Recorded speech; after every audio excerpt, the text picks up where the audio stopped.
Sun struggles to warm the frigid winter air isn't where you'd expect to find Canada's hottest aviators. The land around Moose Jaw is flat. The winter skies are often free of cloud, and the cold air is good for flying. It's dense and stable, free of thermals, rising columns of hot air that in the summer cause turbulence. All this makes a perfect practice field for Canada's snowbirds.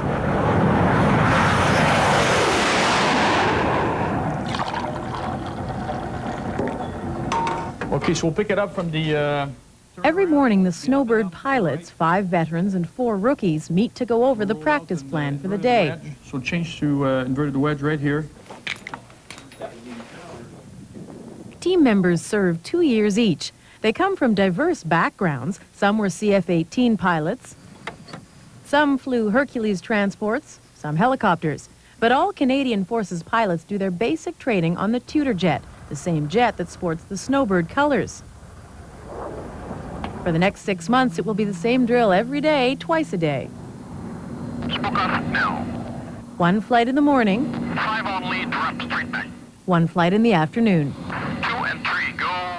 While these pilots are some of the most skilled in the country, they may not have been in a Tutor jet since basic training years ago. To use a building block approach. You're right. Major Bob Pinchot is the lead pilot and show director. You have to take it step by step. You have to be very patient. We'll turn left.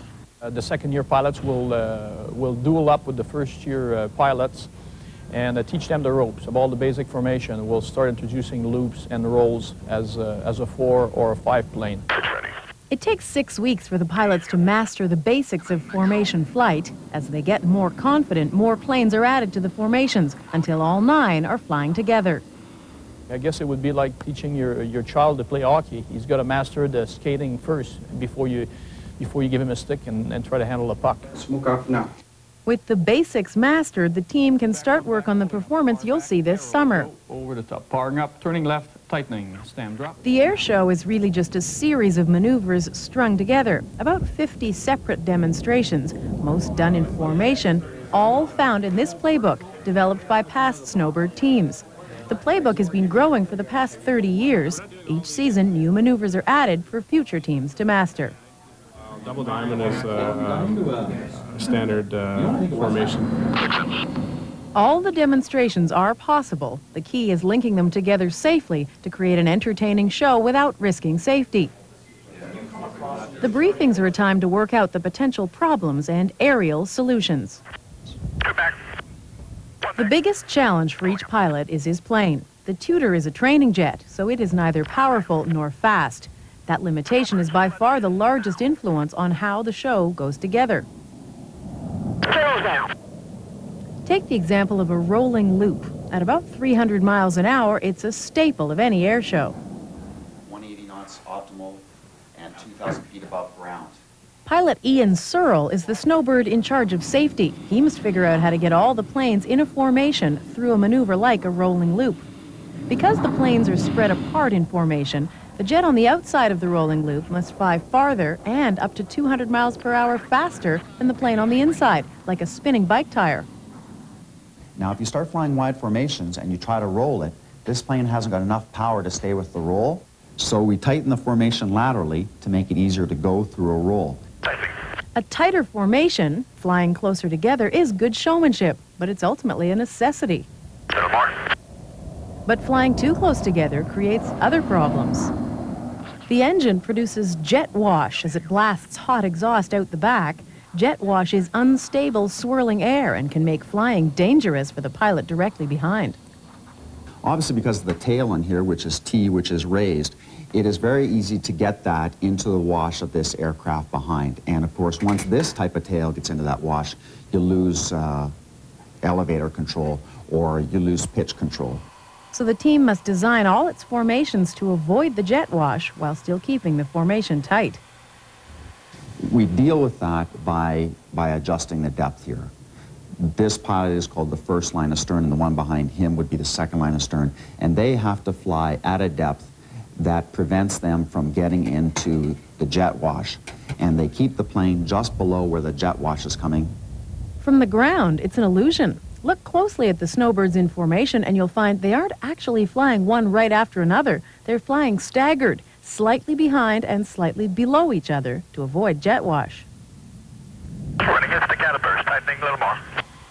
And jet wash isn't the only turbulence they face in tight formation. As the wings and airframes of the jets slice through the sky, more swirling air is created, called vortices. This kind of turbulence is less severe than jet wash, so the pilots ride it out for the sake of the formation.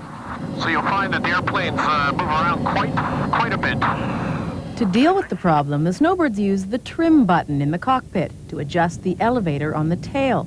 Most pilots use the trim to take pressure off the stick to make flying easier. But because the snowbirds are always changing altitude, they load the trim in the tail with extra pressure. They trim the tail for a descent, pointing the nose down. To keep the plane up, the pilot must pull back on the stick. That allows him to feel every bump and change in the air he's passing through. You can get upwards of 40 pounds of forward stick pressure. So you're holding, the stick wants to move forward like that, and you're actually fighting against it.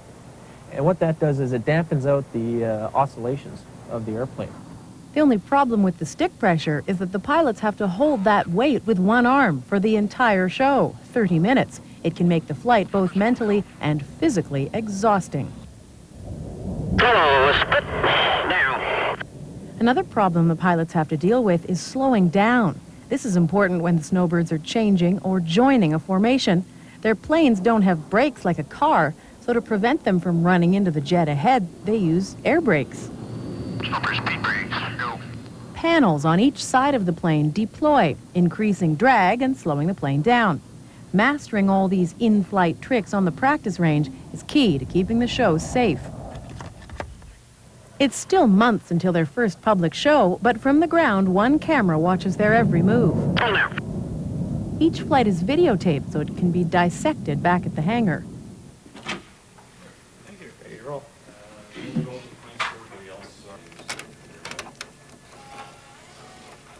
Back at the base, soloist Robert Reichert spots a mistake from the morning flight.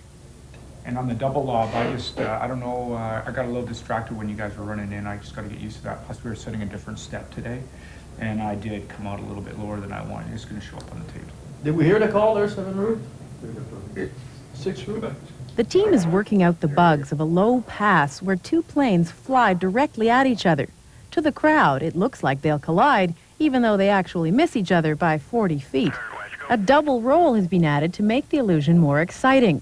But when Captain Reichert executes his second roll, he loses more than 100 feet of altitude and comes within 200 feet of the ground. He quickly figures out what went wrong.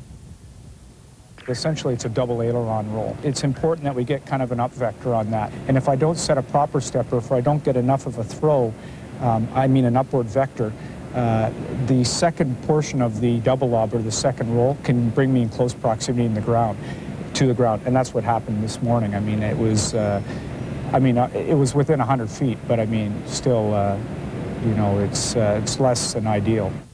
During the second flight of the day, Captain Reichert is back in the air, but decides to do only one roll until he feels confident he's worked out the problem.